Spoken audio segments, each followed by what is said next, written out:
I've decided I don't want to have this baby. And it will affect me emotionally. I just don't want the child. Should the mother, at that juncture, have the right, clearly a viable child, to abort the child? And who should make that decision? And how do you represent the child's interest at that point? Who represents the child's interest at that point? Now, that's a tough question. Would anybody else like to weigh into that, on that? Mr. Matto? My eyes are terrible. Mr. Matto's in it. Mr. Matto's in it? With all due respect, I don't think these kinds of hypotheticals really reflect... Don't tell me that. I don't think they reflect the reality of abortion care in this country. You're just dodging the question. I don't think that there's a point... Witnesses actually get to answer the question. That's what your side always says. Now, that's not, my example's not unrealistic. I think that... Turn row. Thank you. I yield back. Thank you, Senator. Our ranking member has returned from the vote, and I turn to him. I apologize to some of our witnesses. I had to leave to go vote. Professor Sneed, I find your area of expertise and research to be very interesting. It seems to me there are two options, and if there are others, I hope you will school me. With respect to abortion, one option is to have a federal rule that applies to every American.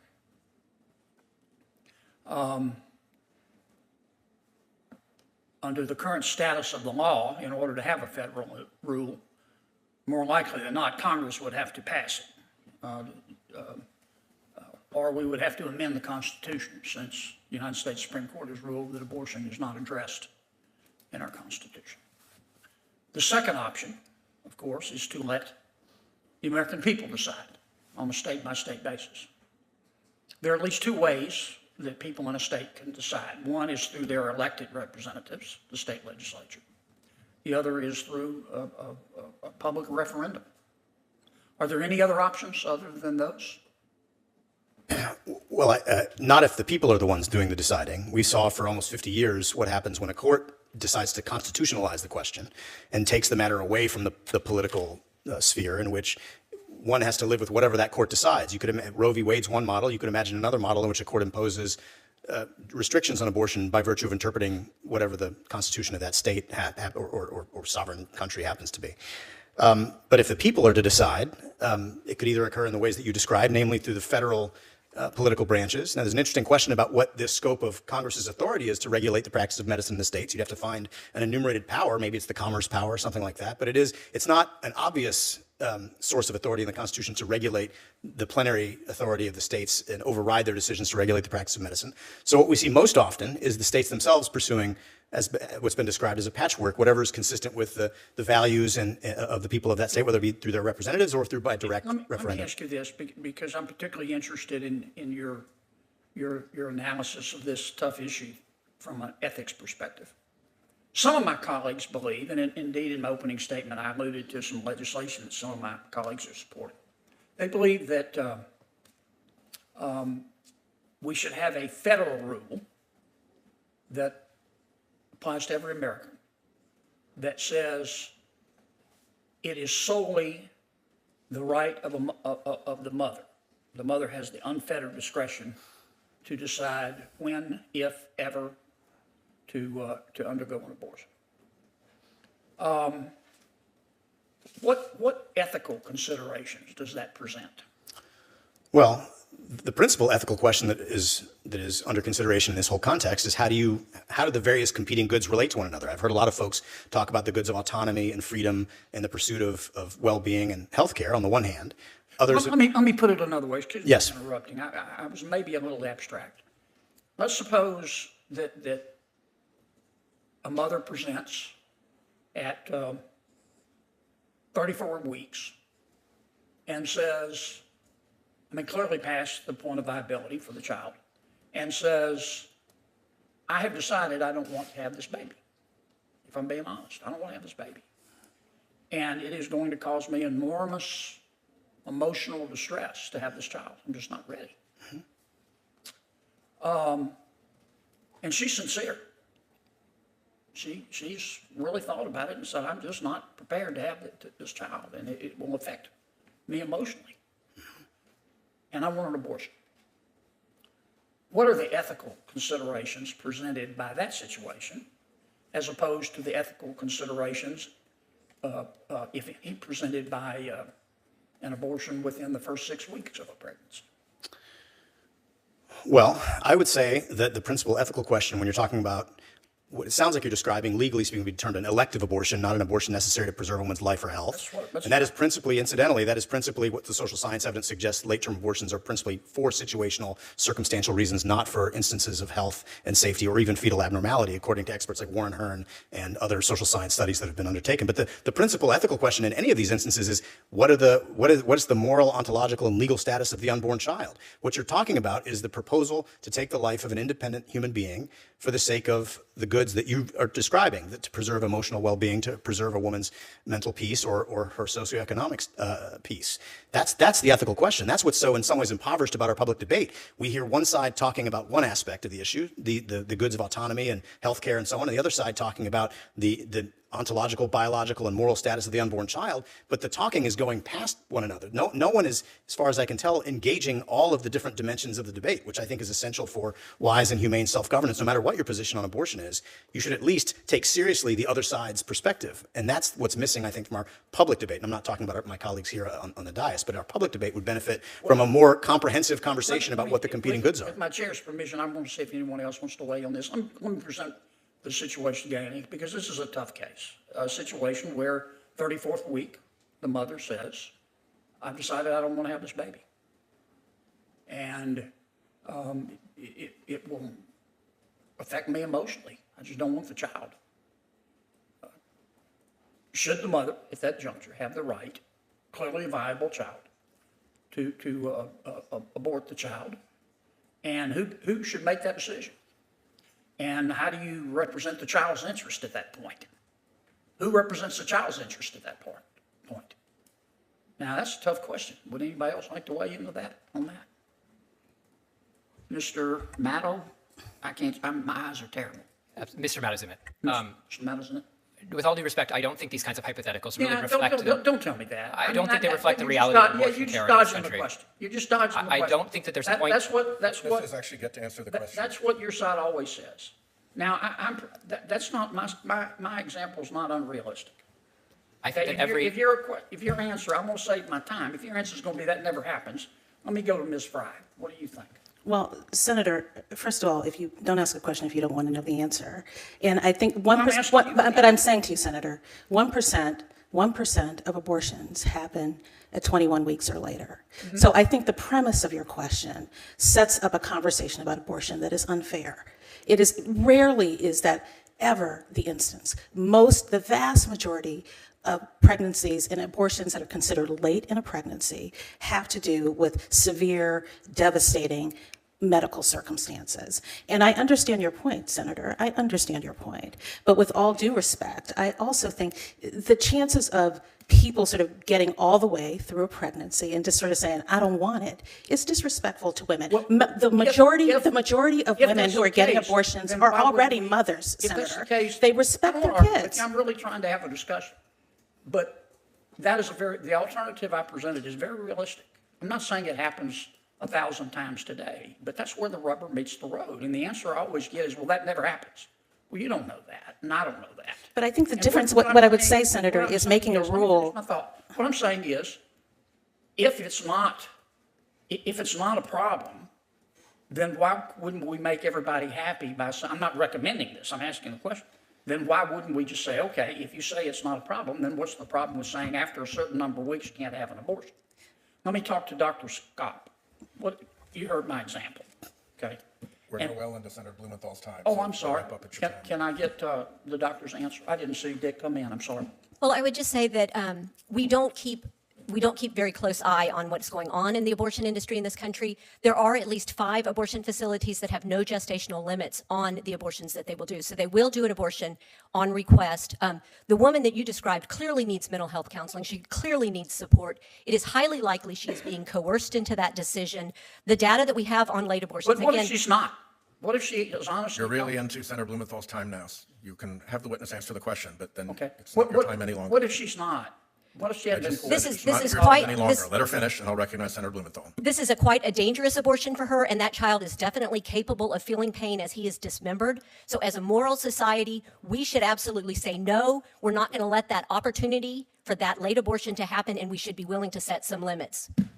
Senator, It began with a return from the vote and a simple apology to the witnesses.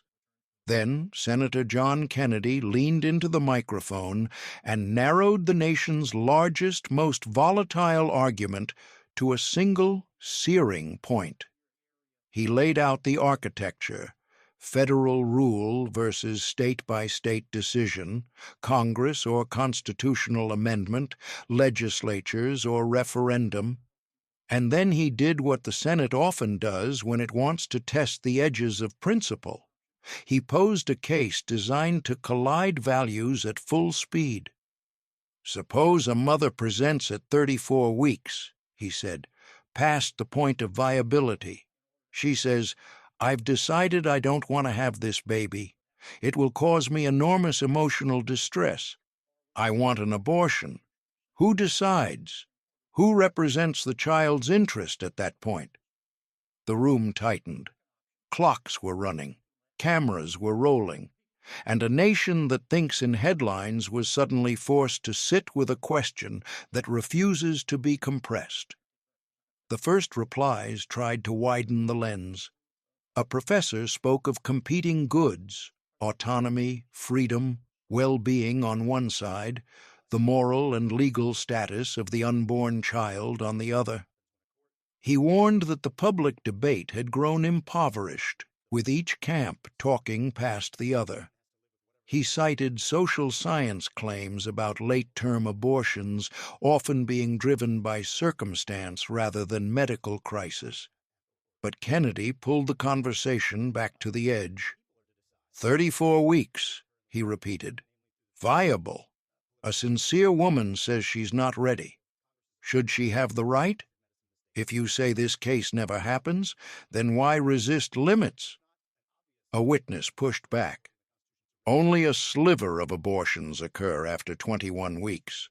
The vast majority of later procedures involve devastating medical facts. It is disrespectful, she said, to suggest women get all the way through a pregnancy and just sort of say, "I don't want it." Kennedy bristled. He wasn't claiming it happens 1,000 times today. He was asking what law should do when liberty meets life in its final trimester, when the conflict is not theoretical, but imminent. If it's not a problem, he pressed, then why not say after a certain number of weeks you can't have an abortion? Time began to fray around the edges. Another witness asserted there are clinics with no gestational limits, that the woman in Kennedy's scenario needed mental health care, that coercion may lurk behind such a decision. The chair interjected. Senators traded seconds. The words dangerous abortion and fetal pain were set down like markers on a battlefield. Then the gavel of time fell, and the hearing moved on, but not before the contours of the argument had been carved in the grain. What did this moment reveal?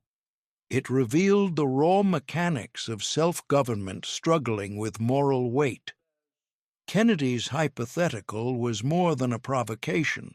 It was an X-ray of the fault line running through American law since Dobbs. If abortion is no longer read from the Constitution but written by elected hands, the question becomes, which hands? Federal or state? Majoritarian or medical? Is a vote enough to settle a conscience? Is a referendum a moral compass, or merely an instrument of power? The hearing did not pretend to resolve any of this. Instead, it gave the public an unvarnished look at how we argue when the stakes are absolute. It also revealed something about leadership and language. A senator's job in this forum is not to comfort, it is to clarify. Kennedy's craft was to force precision. Who represents the child's interest is not an idle phrase at 34 weeks. It is the legal equivalent of a flare in the night. The witnesses, for their part, tried to pull the discourse back toward context.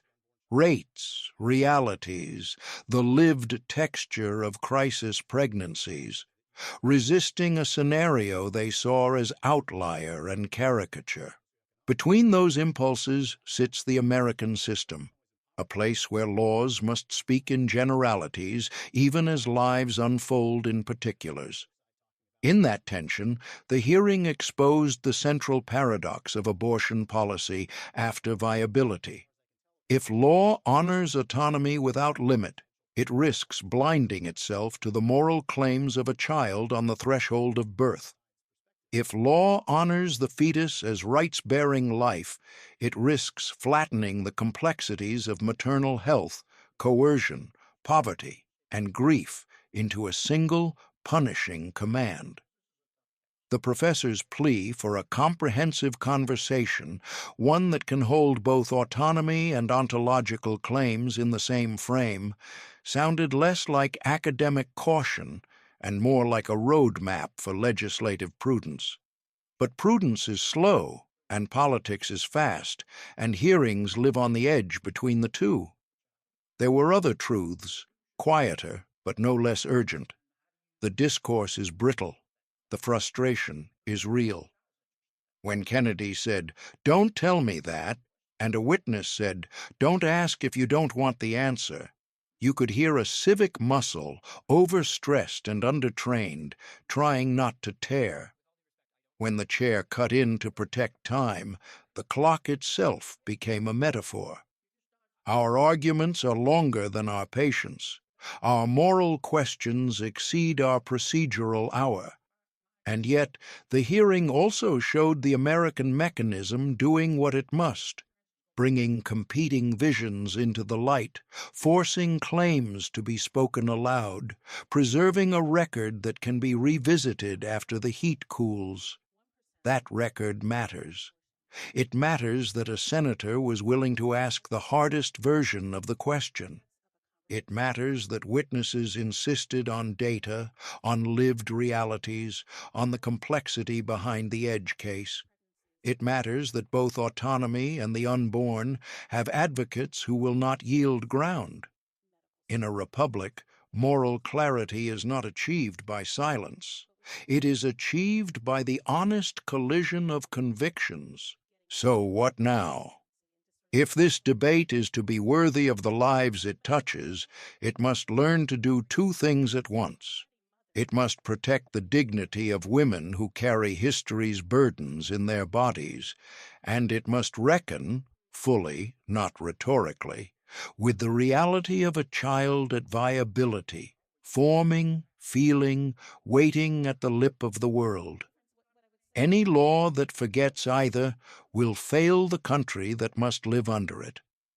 As the microphones dim and the nameplates are stowed, remember this moment: a senator insisting on an answer, witnesses insisting on context, a nation watching the distance between them.